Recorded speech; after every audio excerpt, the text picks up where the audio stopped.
We are the hub for news, results, and CEO interviews focusing the junior commodities sector. We provide market analysis and perspective that will help position you for solid returns.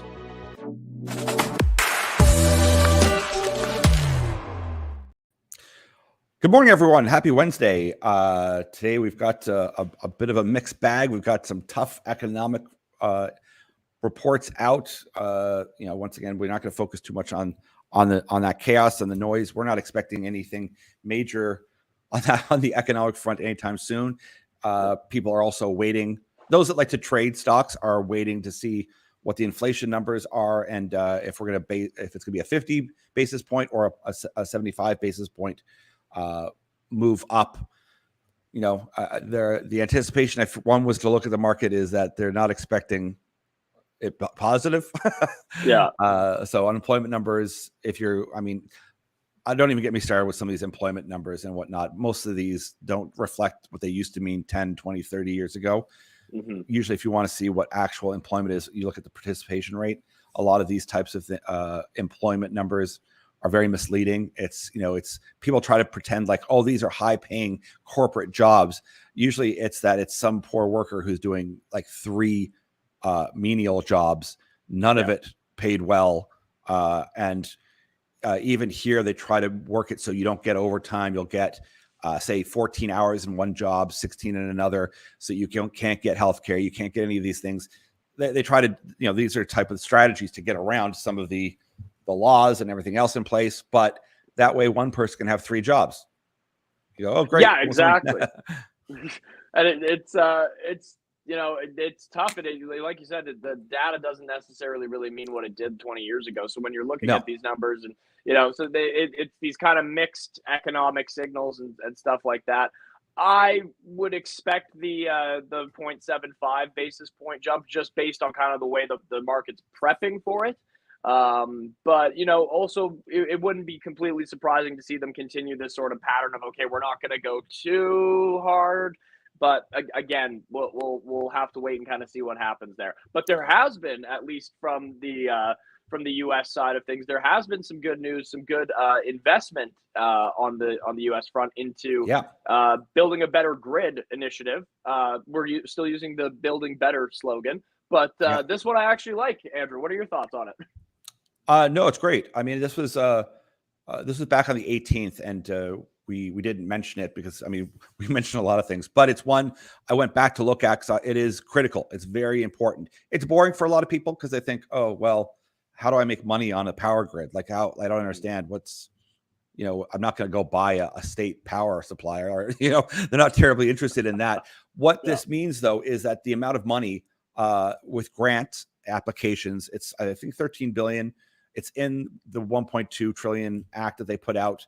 10.5% is going to power systems and also 2.5 billion to transmission lines. Why this matters is that even in somewhere like Vancouver, that's fairly new and fairly good, you couldn't possibly handle the electric capacity that would come with changing just the cars over to be able to handle that. It couldn't happen. So this work being done now to update not only the transmission lines, but the entire cities, it's critical. Like, otherwise, like we had talked before, it's just a pipe dream to think that you're going to be able to switch over to any kind of electrical system whenever in a lot of cities you're using 1950s type of systems. So this is great to see that there's financing, there's funds and everything else. So what does that mean? It's a trickle down. That's a terrible term because trickle down didn't work, but it does trickle down in a sense that they're giving huge suppliers loans and funds and grants and whatnot to get that big chunk started. That is a big go sign that they're going to start applying, and that interest slowly reminds people, okay, I don't need to just look at the cars. And look at all the other service providers that come together to make this this kind of new energy even possible. And then once again, at the end of the day, that means mining. That means all the mining stuff. So it all ties back in together with the news we've been saying with the Department of Defense looking at Canadian strategic critical metals and gases. We know. I know Germany just signed a long-term LNG contract, which is also interesting if you're curious about energy as well. That's a 15-year one. So you're wondering where they're getting their gas from. So that's great. If you don't want them to get it from Russia, they put themselves in a barrel. But it's tough for people because you have to wade through a lot of misinformation about climate, about energy, everything else. But what this is great is that we see that people are now actually doing something. They're taking the big step, and that bodes well for us long term.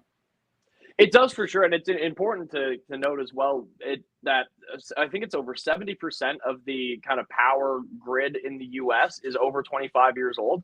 When you think about how far technology's come in 25 years, how much more power and electricity in particular we are using as a society in the last 25 years, it's obvious that it's in need of a massive overhaul, but that kind of puts the stamp on it to say, geez, it really is kind of lacking behind where it needs to be to keep up with a lot of the, you mentioned the like kind of Tesla, like to being able to charge electric cars and stuff like that. But even beyond that, just the computing power that we use now, the amount of people that have cell phones and digital devices that wouldn't have had them 25 years ago, it's obviously in need of a big overhaul. So it's a massive investment in getting that done. And like you said, it's going to provide opportunities for big suppliers to go out and create these projects, but they're going to need tons of mining to get there. And that's kind of the real kicker. And that's where you can see, all right, well, hey, they're going to need to secure more of a supply.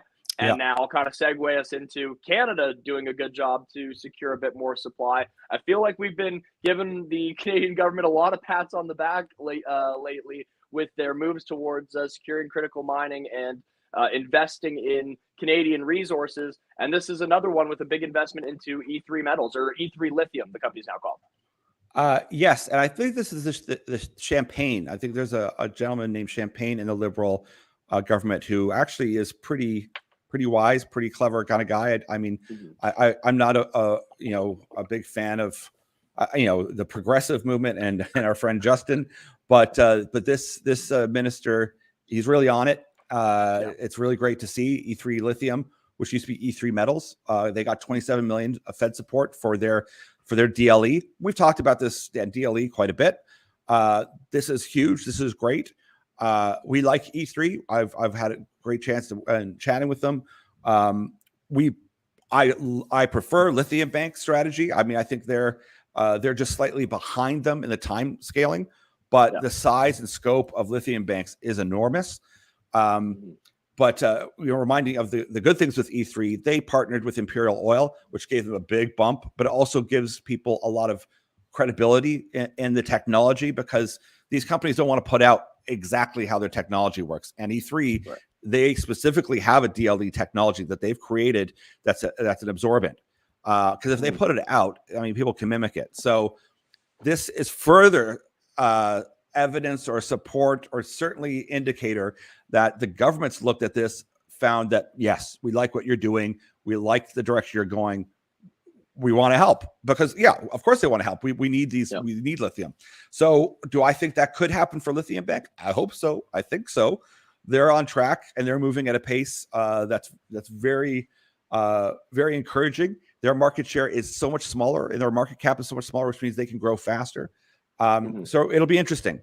So it's good to highlight these things, because once again, everything's down right now. Everything is looking gloomy. But when we kind of look at, I won't take $1 today with the hope of getting 3 or 4 or 5 tomorrow, kind of thing. Well, not that fast, but you know what I mean? It's, I'd rather I'd rather not have a donut today, get 2 tomorrow. That kind of idea of long-term planning. So it's very exciting to see this engagement of the government, and finally the recognition that mining is key, and that we have a resource country. And the more that they get on board with that, the more they're going to get my support, and I'll congratulate them on it. Yeah, absolutely. And like when you have like a kind of boost like this to the tune of 27 million, I think their processing facility that they're going to be building out is going to cost about $80 million. So you're taking 27 million of that off the table, thanks to the government. That's a huge boost for a company. And I believe E3 also has a strategic partnership of some kind with Imperial Oil as well, or there's an investment by Imperial Oil in them as well. So there's that aspect of things as well. It's a really good opportunity for them to get the ball rolling, moving forward. And like you said, it's encouraging to see this from the Canadian government kind of buying into the narrative now of, hey, we need to be securing this, because I believe this facility is going to eventually produce up to 20,000 tons of battery grade lithium, which is massive and which is a huge need. Yes. So I mean, that whole energy, it gives Alberta not only a key spot in this transition, which could take 10, 15 years. It's lots of time, everyone. I mean, I know that there's all this misinformation, climate alarmism, end of the world. But if you look back throughout history, that's happened all the time. If you look, Time magazine covers that kind of told us, oh, we only have 10 years worth of this left. We only have 15 years of this, 5 years left of this. We're not in any of those situations, at least as far as I saw the latest poll from scientists that only about half think that there's any type of emergency. But that's for anybody who's really curious and wants to go find out, they can go do that. But let's shift a little bit too, because this is a company that we just put out our spatial web report. We had to pull it down yesterday to put it back up again because they had news yesterday that was significant, to say the least. Now, this is, once again, it's a bit of a shift for people because we haven't covered this space a lot, but we're going to. It's this whole AI spatial web. This isn't metaverse. This isn't anything like that. It gets lumped in there sometimes. It isn't that. They are a platform, and not get into too much, but if we would look at what their news release was they've partnered with Blue Yonder, and they're a very big company. They have 78 countries they work with, 3,500 clients. Those clients are either like warehouse management systems, retailers. Like they're huge. In fact, I actually, my dad, he actually knew exactly who they were because I guess there's a big famous Spanish golfer who's sponsored by them. So he's like, wait, I know that company. Marketing dollars at work right there. Yes. I mean, it works. But what this means, though, is that those 3,500 clients, Blue Yonder is going to do the heavy lifting. They love not only the platform, the Cosm platform, and we're going to get into this in here in a second, but this app, the Wayfinder app, which is used in warehouses. Creates a 30% more efficiency for workers and for systems and logistics in warehouses. That's a huge deal. We constantly see things from Amazon warehouse issues and whatnot. This is significant because they're going to they're going to pick up the call to their clients and pitch it. This isn't versus having to hire a team of salespeople. They're going to share the revenue stream with Blue Yonder. Blue Yonder is going to do all the heavy lifting for them. And what you're looking at is that it's roughly $1 million per customer per year to Versus. Yeah. Now, I'm not saying they're going to get all 3,500. I wouldn't even dream that. I'm not even saying that they'd get 15% or 10%. Let's say they got 5% of that. Those are significant numbers. This is huge. Yeah. And this isn't even talking about where this company can go. And that's where it becomes a little bit more almost alarming because of the size this thing can get. But that alone, this news release here, knowing that Blue Yonder, they love this Wayfinder app. They think it's great. They know that it works. We're also waiting on Versus.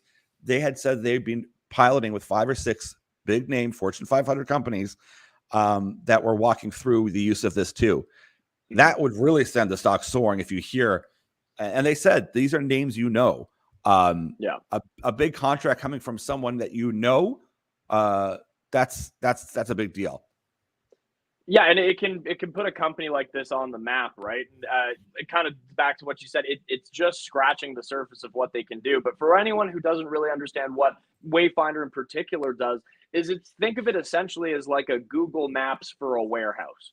And you're able to trace your way around. It's going to increase, kind of your optimization as an employee in the warehouse. You're going to be able to find things faster. You're going to be able to move product faster. That's obviously going to optimize your workflow. It's going to, increase profitability. So it's a kind of no-brainer type of system to have in place if you're a warehouse or a warehouse manager or anything like that.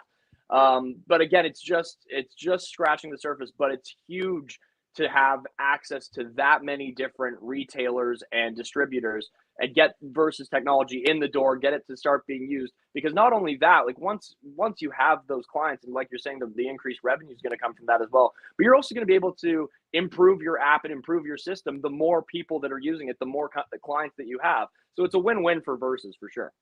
Yeah, and I mean this. I'll just kind of put this out as the teaser of where this can go. And I mean, them looking at artificial intelligence, which is it's a big word, it's a big sector, it's a big term, but they're making huge headway in this. And we'll get into it over the next long while, where we're learning with you the difference between like deep learning, which is more actual pure AI, where the machine is somewhat thinking for itself. It's not just being prompted. And then the difference between machine learning, which is something where it's repetitive.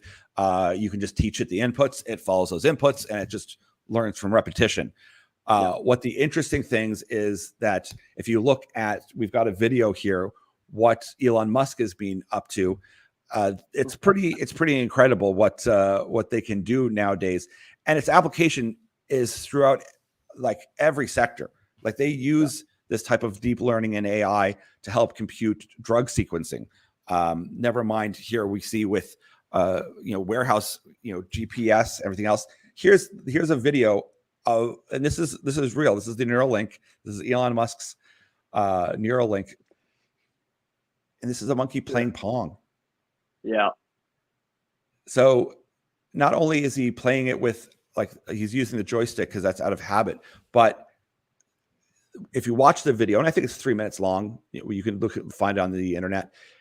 It gets to a point where the monkey's still doing this, but that control has nothing to do. It's literally, the monkey's mind is moving the ball. Yeah. This is incredible to say the least. So where does that mean that spatial web and this can take us? It's huge, because what we're talking about is the convergence of a lot of neuroscientists, a lot of concepts on consciousness, on what is thinking, all this type of thing, trying to drive a lot of theory and a lot of ideas into computers, which can actively crunch numbers at a pace that we can't. Our brains are far more powerful, there's no doubt, but we can't often harness and utilize that information like a computer can just, a billion equations at once. If we can harness that, we're able to troubleshoot and predict things a lot better. Once again, we're just scratching the surface. It's going to be fun.